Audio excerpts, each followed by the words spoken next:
tak semestinya kena bergaduh. Tak Tak payah bergaduh lah sebenarnya cerita. Tapi trend sekarang kalau boleh bergaduh, buat apa kita nak bincang? Itu yang bahaya tu. Saya elok jawapan tu.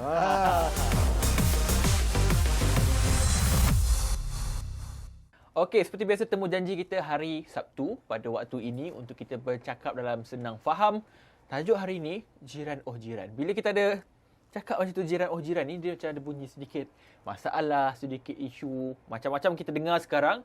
Isu bela kucing tak jaga, bela haiwan peliharaan lain tak jaga, isu bau, isu bising, orang buat renovation habis rumah kita pun bersepah sama. Ini yang kita nak tanya kepada orang yang betul-betul memahami soal ini, iaitu Tuan Haji Muhammad Zainuddin Haji Amran, Mediator Pusat Mediasi Komuniti Madani Sejahtera DBKL. Assalamualaikum Haji, apa khabar?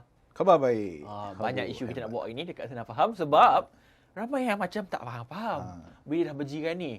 Mungkin awalnya apa masalah yang perlu kita faham bila dah berjiran ni? Nombor satu sekali mesti ada rasa tanggungjawab lah. Paling penting. Bila kita bermasyarakat je sudah pastilah kita ada tanggungjawab untuk merasai dan menjiwai apa yang kita suka, apa yang kita tak suka. Begitu juga orang lain. Sebab masing-masing ada pilihan untuk hidup selesa dan mempunyai jiran yang baik. Itu basic. Okey. Itu kadang-kadang orang tak faham. Itu kita nak bagi faham tu. Yep. Tapi kenapa sekarang macam makin banyak isu? Dulu rasa macam jiran-jiran ni harmoni je.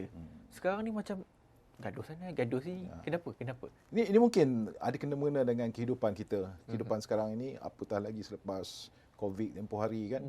Kehidupan ini memerlukan fokus kepada bagaimana nak survive. Khususnya di bandar. Di kampung kita tak sentuh lagi lah. Ini di bandar. Apabila kepadatan penduduk itu dan juga trend sekarang ini, rumah bertingkat ini merupakan satu perkara yang tak dapat dielakkan. Pembangunan selepas ini menitik beratkan soal rumah-rumah bertingkat dan kaedah kehidupan yang lebih sistematik. Jadi ramai yang tak faham. Mereka mungkin datang daripada luar bandar. Mungkin mereka sebelum ini dibesarkan dalam environment yang berbeza. Sekarang ini terpaksa duduk berjiran. Dinding ke dinding. Betul lah. Make sense jugalah. Tanah pun makin kurang. Rumah terpaksa makin tinggi. Okey, kita nak fokus kepada soal haiwan peliharaan ni. Banyak isu yang paling utama kita tengok dekat media sosial lah. Kalau kat berita pun ada. Bela kucing sebagai contoh. Kita ambil kucing dulu. Tak erti jaga. Ni macam mana cerita? Sebagai mediator ni, saya rasa mesti ada banyak cerita dekat ground ni. Terlalu banyak. Kita pun ada mengenang ini. Berbagai kes yang ada kaitannya tentang gangguan daripada binatang peliharaan. Dia bukan kucing saja. Berbagai pets yang menjadi penjagaan ataupun minat. Dan kita juga tak boleh nak menyekat sesiapa yang berminat untuk kucing, jaga anjing, burung. Macam-macam burung, biawak. Ayam pun orang bela. Biawak pun orang bela? Ya, apa ni lizard yang kecil tu. Dan binatang dipanggil binatang eksotik. Itu pun ada. Jadi semua ini dia melibatkan 3 perkara. Yang pertama sekali, binatang yang dipelihara. Maksudnya disimpan dalam rumah, dikurung, dijaga makan. Dan yang kedua, binatang yang dia punya tapi dia bebas. Itu yang kucing tadi tu. Dia cakap dia punya tapi dia lepaskan dan dia bagi makan. Dan yang ketiga, binatang yang datang, yang stray dogs, stray cats, ini semua yang datang dalam kawasan perumahan, bukan dia punya tetapi ada peminat yang nak beri makan ni. Jadi setiap petang ke setiap pagi dia tahu dia, dan dia tak kumpulkan makanan tu depan rumah dia apa, ataupun dia pergi kat tempat parking, kat bawah pokok mana-mana kan. Jadi binatang ni dah pastilah akan datang apabila ada yang bagi makan. Jadi 3 kategori ini menyebabkan gangguan secara langsung atau tidak langsung. So antara kes yang berlaku lah kan. Macam kucing ke apa semua tu buang berak merata semua tu kan. Dia isu dia pertama berak, bau, menyebabkan bau. Masalah bau dah. Lepas tu dia merosakkan. Mungkin ada pakaian, motor dia cakarnya dan sebagainya. Lepas itu yang ketara lagi kadang-kadang bunyi bising. Dia tak kira lah burung, kucing kan, dia mengiau-ngiau tu mengganggu kan. Jadi ini semua ni memang menjadi isu lah sekarang ni. Sebab itu sekarang ni kalau kita dengar ramai orang bercakap tentang gangguan yang sedemikian. Tapi ada satu lagi pihak yang mempertahankan kucing kan. Dia salah apa? Persatuan kucing ni. Persatuan kucing. Jadi kucing-kucing ni memang dia tak tahu, tapi kita sendirilah yang menguruskan kawasan tempat itu. Dan jiran itu harus sensitif. Jadi isunya sekarang ni bukan kita tak sayang pada kucing. Jangan sampai ada berlaku perkara yang menyebabkan konflik dan mereka mengambil tindakan yang tak sepatutnya. Akhirnya manusia bergaduh. Betul. Tu yang ada mediator tu. Itu yang Pusat Mediasi Komuniti Madani Sejahtera ni yang diwujudkan oleh DBKL. kita juga menangani isu-isu kacau ganggu yang sedemikian melibatkan pendatang. Dan berbagai lagi sebenarnya. Ini serius macam masalah rumah tangga Macam rumah tangga.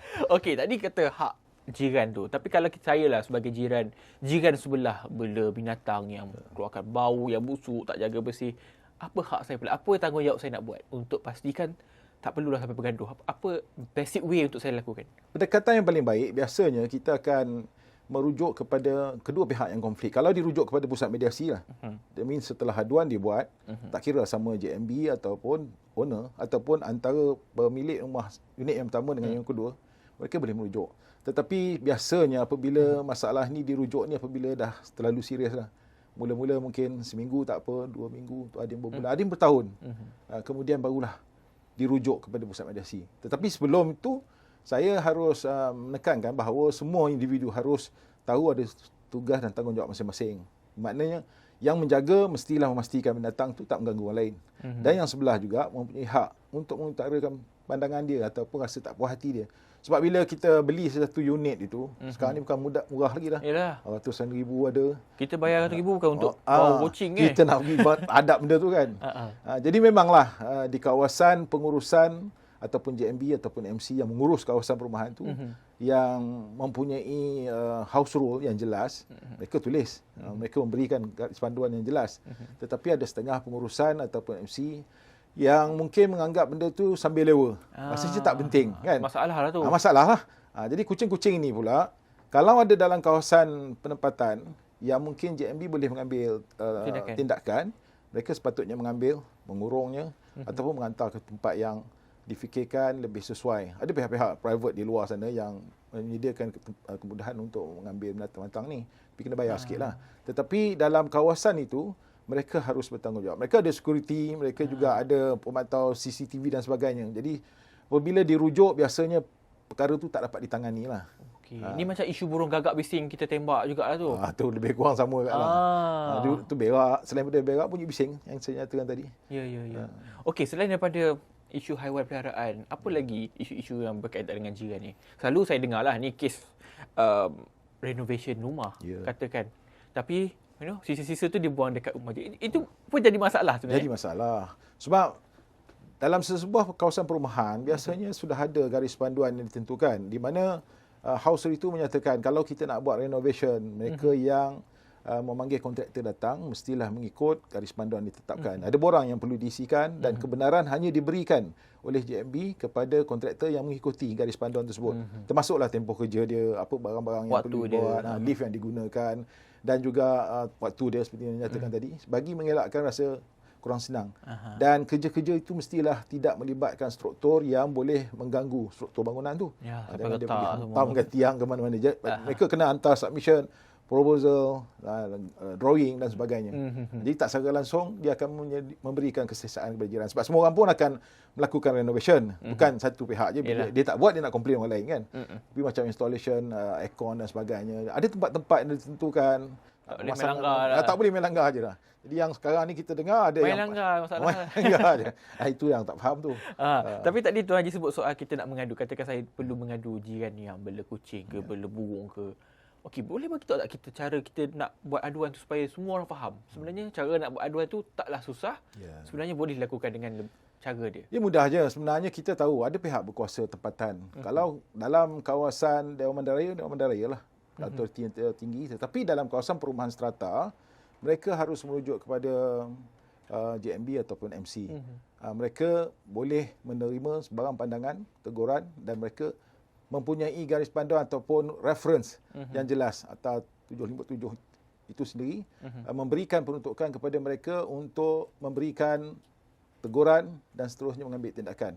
Dan kalau degil juga, mereka juga ada tempat untuk dirujuk sama ada sebelum pergi ke mahkamah ataupun ke tribunal pengurusan perumahan. Jadi tak secara langsung kesedaran ini mestilah dipunyai oleh setiap pembeli rumah bertingkat khususnya.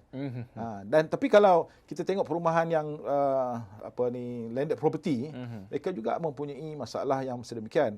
Jadi mereka boleh merujuk kepada pihak DBKL ataupun kepada Persatuan Penduduk masing-masing untuk mengangkat isu tersebut kepada pihak Majlis Perbandaran ataupun Dewan Bandaraya. Okey, saya lebih tertarik kalau dah jadi mediator ni, macam-macam kes, ribu-ribu kes yang ada. ada tak mereka yang datang ni, kejiranan yang datang ni, kes dah teruk dah, bukan nak mengaduh, dah bergaduh dulu dah. Memang teruk. Memang saya ambil contohlah dengan tidak menyebut siapa, rujuk pada siapa kan.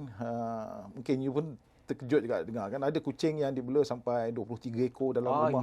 Okay. 23 ekor? 23 ekor. Dia duduk seorang, dia bela kucing. Anak-anak dia tu. Dia macam anak-anak dia lah, macam-macam lah kan. Jadi dia bebaskan kucing tu dalam rumah dia. Memang tak lepas. Tetapi pengurusan dalam rumah itu menyebabkan bau kucing, tahulah 25 ekor macam tu, yang mengganggu orang sebelah. Yang ini telah dirujuk. Dan kita terpaksa mengambil tindakan dengan memanggil JMB, walaupun dia mula-mula tak beri kerjasama, tetapi setelah JMB memberikan keputusan untuk mengambil tindakan lebih tinggi, mereka berkompromi lah. Itu juga ada burung yang disimpan dalam sangkar, diletak di balkoni, tetapi setiap pagi dia bunyi bising. Yalah kan. Memang burung tu cantik dan elok bunyi tu. Tetapi tak sesuai di kawasan rumah bertingkat. Orang sebelah nak tidur kan, terganggu lah. Okey. Tapi kalau cakap soal bising ni pun bukan soal binatang je. Kadang-kadang musim perayaan pun satu hal juga. Oh, itu lagi satu hal. Bukan raya kita je. Macam-macam raya. Raya kita mungkin mercun.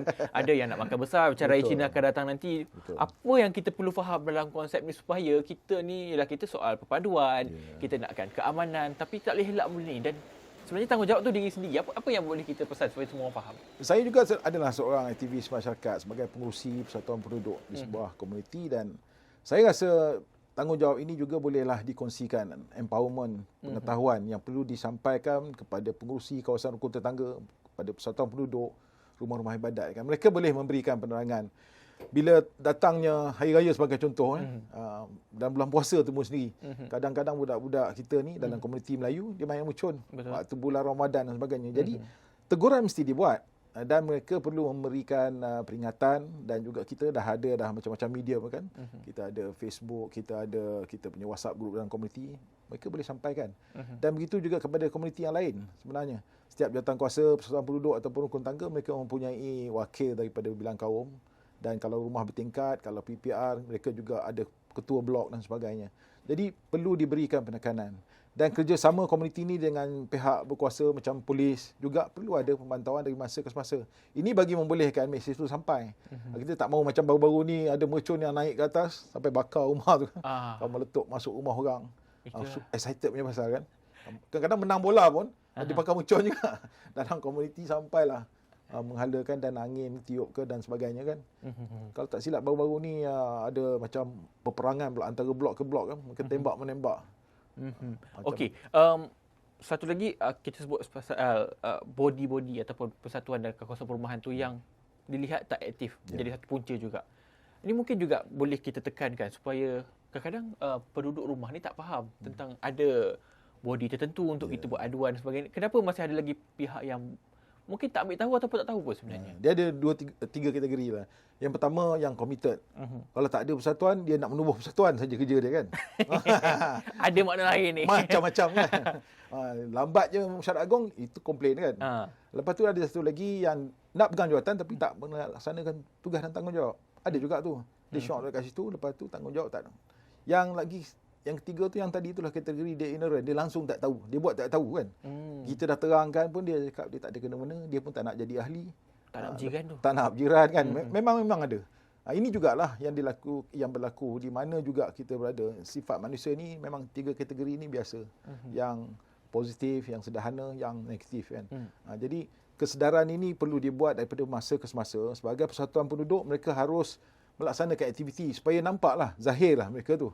Signboard dengan memberi maklumat kepada penduduk, apa-apa masalah, rujukan boleh dirujuk kepada organisasi tertentu dalam komuniti. Okey. So saya rasa semua fahamlah bahawa kita sebenarnya boleh buat aduan dengan cara yang betul. Kita ada mediator untuk selesaikan masalah. Tak semestinya nak kena bergaduh. Tak payah bergaduh lah sebenarnya cerita. Tapi trend sekarang kalau boleh bergaduh, buat apa kita nak bincang? Itu yang bahaya tu. Saya lock jawapan tu.